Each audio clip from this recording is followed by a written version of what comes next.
আমরা জীবনে সবসময় অন্যের জন্য দৌড়াই, অন্যকে খুশি করার চেষ্টা করি, কিন্তু কখনো কি ভেবে দেখেছি আমরা নিজেরা কতটা স্পেশাল? শুধু স্পেশাল মানুষের জন্য নয়, মাঝে মাঝে নিজেকেও স্পেশাল ভাবতে হয়। আসসালামু আলাইকুম, সবাই কেমন আছেন? আলহামদুলিল্লাহ, আমিও ভালো আছি। আমার ভিডিওটা যেখান থেকে দেখছেন, আশা করছি আপনারা অনেক বেশি ভালো আছেন। আজকে আমি দুপুর থেকে ভিডিওটা শুরু করেছি। আজকে আমার বাসায় কোনো বাজার ছিল না, সবজি ডিম সেটাও ছিল না। আমি মাঝে মাঝে এতটাই অলসতা কাজ করে আমার ভিতরে, আমি এতটাই অলস হয়ে যাই, আমার কোনো কিছুই তখন না খেয়ে থাকলেও আমার ইচ্ছে করে না যে এই সময়টা যে আমি বাজার করে আনবো। কোনোভাবেই আমার ইচ্ছে করছিল না। আমি চেয়েছিলাম যে সকালে ঘুম থেকে উঠে যেয়ে বাজার করে এনে রান্না করব, কিন্তু আমার হঠাৎ করে আর ইচ্ছেই করছিল না আমার নিচে যেতে। কিন্তু কিছু ছিল না, কি রান্না করব, আসলে কিছু ছিল না কথাটা ঠিক না। আসলে আমার ফ্রিজে গরুর মাংস, খাসির মাংস, ভুঁড়ি, তারপরে একটা মুরগিও আছে, সেটা আমার হাজব্যান্ডের জন্য আমি রেখে দিয়েছি। সেটা কোনোভাবেই আমি খাবো না, আর আমি চেয়েছি আমি বাজার করে এনে খাবো। ওইটা আমি খাবো না জন্যে আমি ওটা বের করে রান্না করি না, আর করবও না, কারণ এটা আমি আমার হাজব্যান্ডের জন্য রেখে দিয়েছি। আর পরে আমি আলুর ভাজি করে দুপুরে ভাত খেয়ে নিয়েছি। আমি বলি না, আমার তেলে ভাজি খুবই পছন্দ, যে কোনো তেল দিয়ে ভাজি হইলেই আমি ভাত খেয়ে নিতে পারি। পরে আমি আলুর ভাজি দিয়েই অনেক মজা করে ভাত খেয়েছি, আর অনেক দিন পর অনেক তৃপ্তি পেয়েছি আলহামদুলিল্লাহ। আমি খেয়ে দিয়ে বিকেলে বাজারে গিয়েছিলাম, যে মুরগি, ডিম আনছি আর টুকিটাকি আমার জন্য খাবার আনছি।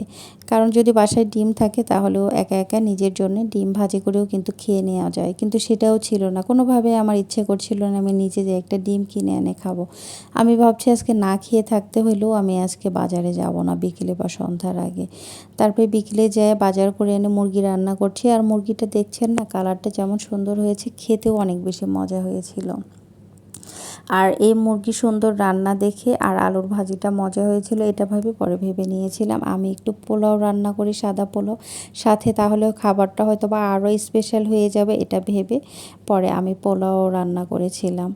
কারণ ভেবে নিয়েছিলাম যে তাহলে হয়তো বা আজকের দিনটা আরও স্পেশাল হয়ে যাবে। মাঝে মাঝে নিজেকেও স্পেশাল বানাতে হয়। আমি একা থাকলে কিন্তু কখনও নিজের জন্য পোলাও রান্না করি না।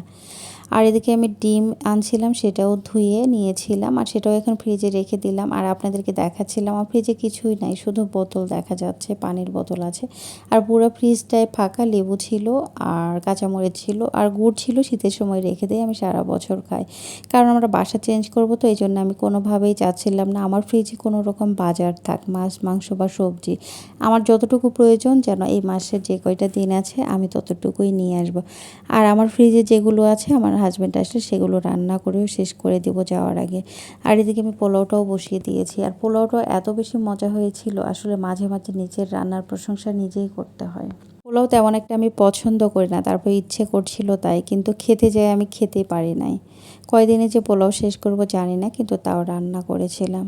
আসলে মাঝে মাঝে ইচ্ছে করলে ইচ্ছেকে প্রাধান্য দিতে হয়, সেই ইচ্ছে থেকেই করেছিলাম। আর এদিকে রান্না শেষে পুরো রান্নাঘরটাও সুন্দর করে পরিষ্কার করে প্লেট বাটি সব ধুয়ে নিয়েছিলাম, সেটাই আপনাদের সাথে শেয়ার করছিলাম।